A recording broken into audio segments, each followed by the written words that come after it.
Hello students, how are you?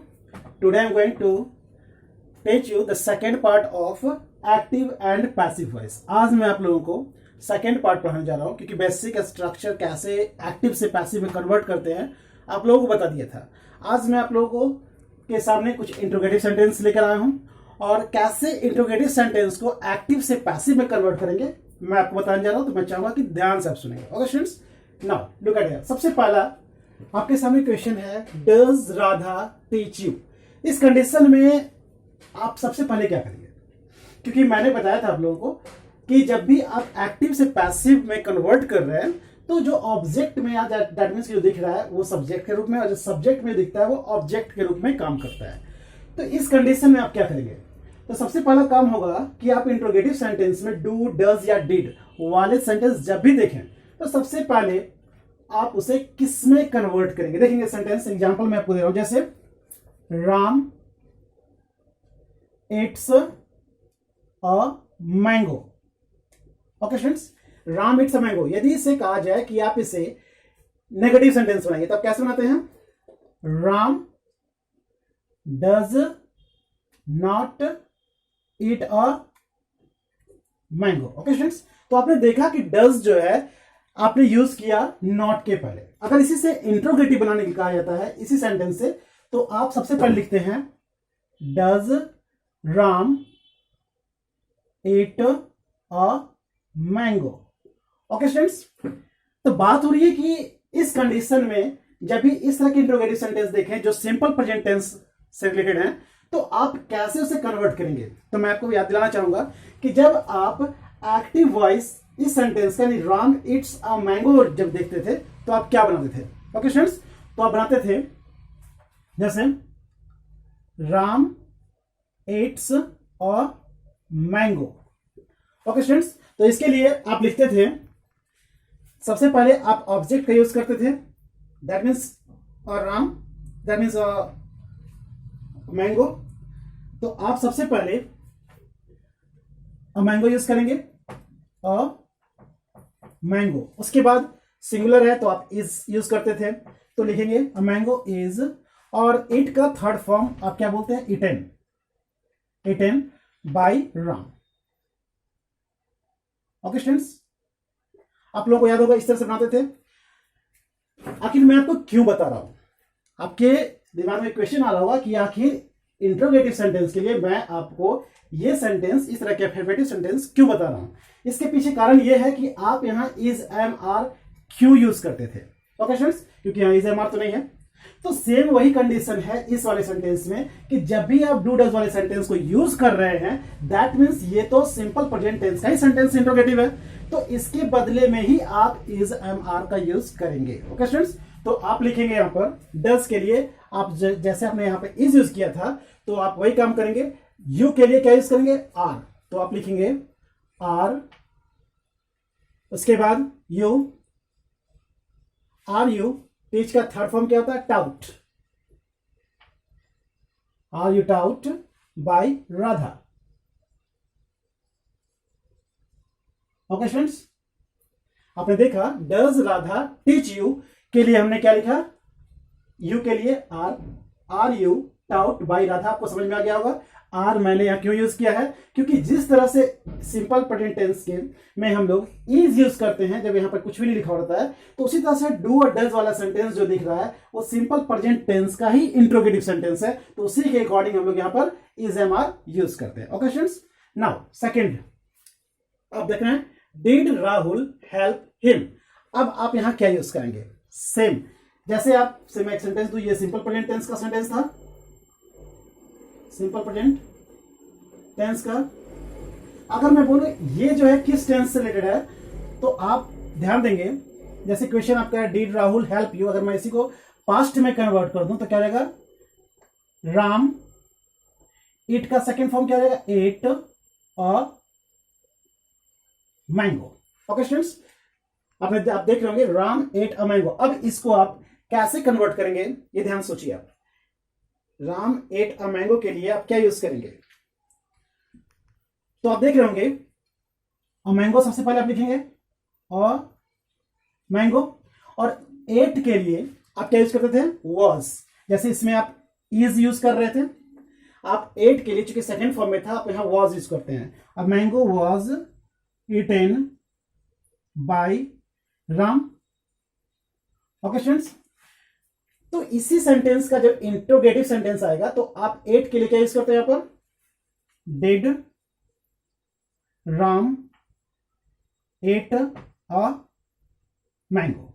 Okay students, आपको समझ में आ रहा होगा कि ये डिड जो दिख रहा है आपका वो किस टेंस से है, दैट मीन जो पास्ट टेंस का सेंटेंस है। तो यहां पर पूछा गया डिड राहुल हेल्प हिम, तो आप क्या बोलेंगे, डिड के लिए क्या यूज करेंगे, आप यूज करेंगे वॉज, क्योंकि डू डज जो होता है वो प्रेजेंट में यूज करते हैं और डिड आपका पास्ट होता है। ठीक है, आप देखेंगे वर्ब के फॉर्म में V1 V2 और V3 डू और डज जो आपका है वो आपका V1 है, डू डिड और डन। ओके स्टूडेंट्स, तो उसी के अकॉर्डिंग मैं आपको यहां बता रहा हूं कि डिड जो है आपका सेकेंड फॉर्म है और सेकेंड फॉर्म के लिए आप क्या यूज करेंगे, वॉज यूज करेंगे या फिर वर यूज करेंगे। तो यहां क्या लिखेंगे, डिड राहुल हेल्प हिम, तो आप क्या लिखेंगे, हिम के लिए क्या लिखेंगे, ही लिखेंगे। ओके स्टूडेंट्स, तो आप बताएंगे यहां पर वॉज और was he helped, was he helped by Rahul. Okay students, तो आपको समझ में आ रहा होगा कि डू डज जब भी रहे तो आप इज एम आर के यूज करेंगे, इसके अकॉर्डिंग ध्यान देंगे यहां पर जो भी यहां रहेगा ऑब्जेक्ट में जो दिखाई दे रहा है उसके अकॉर्डिंग आप इज एम आर यहां यूज करेंगे। और यदि डिड है तो आप उसके लिए वॉज या वर यूज करेंगे इसके अकॉर्डिंग। ठीक है, ऑब्जेक्ट के अकॉर्डिंग। अब मैं बात कर रहा हूं third sentence, has Sita taught her, तो क्या लिखेंगे आप, हैज और हैव है तो इसको चेंज करने की आवश्यकता नहीं है, आप लिखेंगे क्योंकि हमेशा इसी को ध्यान में रख करके और आपको बतलाया भी गया है कि किस कंडीशन में हैव और किस कंडीशन में हैज यूज करेंगे। तो आप देख रहे हैं हर है तो आप लिखेंगे हर के लिए दैट मीन्स सी का हर बनता है, तो आप लिखेंगे हैज सी। और जब भी हैज और हैव वाला सेंटेंस हो तो इस बात का विशेष ध्यान देंगे, आप बिन का प्रयोग करेंगे। ओके स्टूडेंट्स, और इस तरह के आप सिंपल प्रेजेंट टेंस में और दैट मीन्स कि प्रेजेंट कंटीन्यूअस टेंस है, प्रेजेंट परफेक्ट कंटीन्यूअस टेंस, इस तरह के सेंटेंस आप लोगों को पिछले वीडियो में बता दिए गए हैं। और आज जो इंट्रोगेटिव बताया जा रहा तो थोड़ा बेसिक जो आपका जो पहले से पढ़ा हुआ है उससे आप ध्यान रखेंगे तो बिल्कुल आसानी से बना लेंगे। ओके स्टूडेंट्स, तो आप देख रहे हैं हैज सी और हैज के साथ क्या होता है, बिन, तो हैज सी बिन और उसके बाद टाउट का थर्ड फॉर्म क्या लिखेंगे, वही होता है टाउट ही होता है, टी स्टार टाउट, तो has she been taught by Sita. Okay students, अब आपके पास नेक्स्ट क्वेश्चन है, हैव दे हेल्प्ड यू, तो आप फिर वही काम करेंगे क्योंकि आप देख रहे हैं यू है तो आई वी यू दे और प्लूरल नाउन दैट मीन्स के आपके साथ क्या यूज करते हैं, हैव यूज करते हैं। स्टूडेंट्स, तो यहां बात हो रही है कि यू के साथ आप क्या यूज करेंगे, तो हैव, तो आप सबसे पहले यहां लिखेंगे हैव है तो कोई चेंजिंग नहीं होगा, यहां पे आप हैव ही लिखेंगे, have you been, have you been और उसके बाद हेल्प्ड बाय और दे का क्या यूज करते हैं, them. Okay students, now next ध्यान से देखेंगे आप, अब आप मॉडल की ओर जब आते हैं यानी शैल will can could would should would that means जिस तरह के सेंटेंस जो देख रहे हैं कि विल सी हेल्प यू, ठीक है, तो आप जानते हैं कि आई और वी के साथ शैल यूज करते हैं, बाकी सबके साथ विल यूज करते हैं। तो इसके अकॉर्डिंग आप देख रहे हैं यू है तो यू को आप पहले लाएंगे और इसके लिए आप विल ही यूज करेंगे। तो आप लिखेंगे सबसे पहले हमेशा एक ही रूल ध्यान रखेंगे जो एक्टिव और पैसिव में है कि किस कंडीशन में आप कौन सा ऑब्जेक्ट यूज कर रहे हैं उसके अकॉर्डिंग आप शैल यूज करेंगे या विल यूज करेंगे। तो आप देख रहे हैं यू है तो आप विल लिखेंगे, विल सी और इसके बाद ध्यान देंगे विल के साथ हम लोग क्या यूज करते हैं, बीई बी यूज करते हैं, ठीक है, तो लिखेंगे विल सी बी और उसके बाद हेल्प्ड बाय हर। ओके स्टूडेंट्स, तो मैं आप लोगों को फिर से एक बार शॉर्ट में समझाने का प्रयास कर रहा हूं, ध्यान से सुनेंगे। जब भी आप इंट्रोगेटिव सेंटेंस बना रहे हैं ध्यान से देखिए, जब भी आप इंट्रोगेटिव सेंटेंस बना रहे हैं एक्टिव और पैसिव सेंटेंस का, तो उस कंडीशन में सबसे पहले आप ये देखेंगे कि आप डू और डज वाले सेंटेंस को बना रहे हैं, या डिड वाले सेंटेंस को बना रहे हैं, या हैज और हैव से, या फिर विल या शैल से बना रहे हैं।